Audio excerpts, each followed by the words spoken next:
Bachelor point খ্যাত তারকা অভিনেতা জিয়াউল হক পলাশের উদ্যোগে নির্মাণ হচ্ছে 5টি ব্রেস্ট ফিডিং সেন্টার। পলাশ স্রেফ পর্দায় বিনোদন দিয়েই থেমে থাকেননি, বরং বাস্তব জীবনেও এক অনুকরণীয় দৃষ্টান্ত স্থাপন করলেন। তার সামাজিক প্রতিষ্ঠান ডাকবাক্স ফাউন্ডেশনের হাত ধরে চট্টগ্রামে শুরু হলো এই অসামান্য মানবিক উদ্যোগ, মা ও শিশুদের জন্য বিশেষায়িত ব্রেস্ট ফিডিং সেন্টার যতন। জনবহুল স্থানে মায়েদের দুশ্চিন্তা ও সন্তানদের কষ্টের কথা ভেবেই পলাশ শুরু করেছেন 5টি আধুনিক breast feeding centre.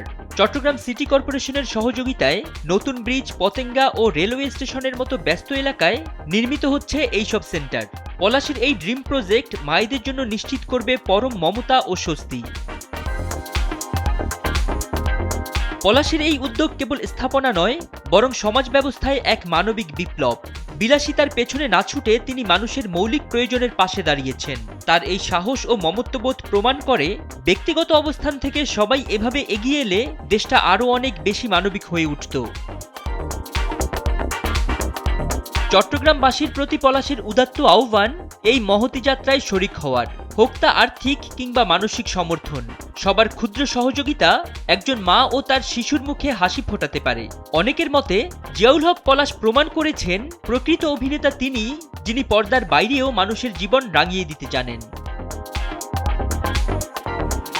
Farid Uddin Mohammad, সময়ের আলো।